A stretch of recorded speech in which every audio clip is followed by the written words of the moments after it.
વડોદરાના પૂર્વ વિસ્તારમાં પાણીની સમસ્યા યથાવત જોવા મળી રહી છે। ત્યારે પૂર્વ વિસ્તારમાં પાણીની લાઇન જે આજવાથી સીધી સરદાર એસ્ટેટ પહોંચતી હતી તેનો નવો વળાંક આપવામાં આવી રહ્યો છે।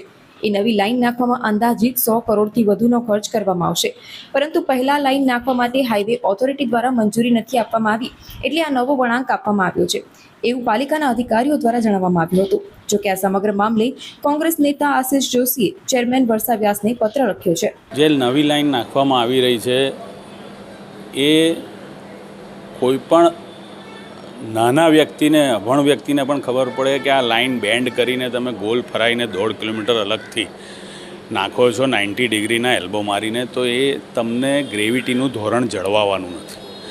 રાજાએ નાખેલી જે લાઇન છે એ રૂટ પર સીધું નિમેટાથી સરદાર એસ્ટેટ પાણી આવી શકે એમ છે ગ્રેવિટીના ધોરણે, છતાં પણ આ તંત્ર બુદ્ધિનું પ્રદર્શન કરી રહ્યું છે કે આજવા ચોકડીથી ડાબી બાજુ ભાઈકાકા પાર્ટી પ્લોટ તરફ આ લાઇનને ડાયવર્ટ કરે છે। સયાજીપુરા સર્કિટ હાઉસથી નીચેથી હાઈવેનું પુશિંગ કરીને આ લાઇન એકતાનગરની પાછળથી ડભોઈ દસાલાડ ભુવન બાજુ કાઢી અને નુપુર ફાયર એકેડમીથી પાછી સરદાર એસ્ટેટ વાળીને લઈ જાય છે। એટલે કેટલા એની અંદર બેન્ડ આવશે? તો એ પ્રકારેનું આ તંત્ર કયા કોના ઈશારે ચાલી રહ્યું છે, કઈ બુદ્ધિ લગાડી રહ્યું છે? જે રાજાએ નાખેલી લાઈન છે એ એવી દૂરંદેશી આ લોકોમાં નથી ને હવે કહેવામાં આવે છે કે હાઈવે ઓથોરિટી પરવાનગી નથી આપતી અને ત્યાં આજવાથી સરદાર એસ્ટેટ સુધીનો મોડલ રોડ બનાવેલો છે એટલે એ તોડવાની પરમિશન નથી મળતી। એટલે તો જ્યારે તમે આ દરખાસ્ત લાવ્યા ત્યારે આ રોડ બનાવતા પહેલાં તમને ખબર હોવી જોઈએ કે અહીં લાઈન ત્રીજી નાખવાની છે, પછી રોડ બનાવો તો। એટલે આ સંકલનનો બી અભાવ છે અને મૂર્ખતાભર્યું પગલું છે, જેના 3 મહિનાનું હવે એક્સટેન્શન આપવાનું છે આવતીકાલે, ત્યારે 9 કરોડનો વધારાનો ખર્ચ અને પછી આજીવન આ ગ્રેવિટી જળવાવાની નથી અને એને જાળવવા માટે નિમેટા ખાતે પંપ મૂકીને એની લાઇનને બૂસ્ટ કરવી પડશે, તો એનો આજીવન ખર્ચ પણ આવવાનો છે। ત્યારે એના કરતાં બેટર છે કે રોડ તોડી નાખે, એક વખત તો ગ્રેવિટીથી પાણી આવે અને સીધું પાણી આવે, પણ ખબર નહીં આ તંત્રને અધિકારીઓને આ પ્રકારની આ ભૂલ દેખાતી નથી।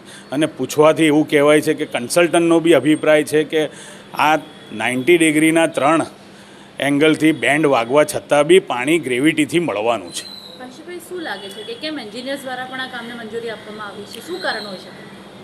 એ જ મુખ્ય કારણ કહેવામાં એવું આવે છે કે હાઈવે ઓથોરિટી બ્રિજ નીચેથી પરમિશન નથી આપતી। ઓલરેડી આપણી 2 લાઈનો જૂની આજવાથી આવેલી રાજાશાહી વખતની લાઈનો બ્રિજ નીચેથી જ જઈ રહી છે। પછી કહેવામાં આવે છે કે આપણે મોડલ રોડ બનેલો છે હાલમાં જ, એટલે એ રોડ ના તોડાય।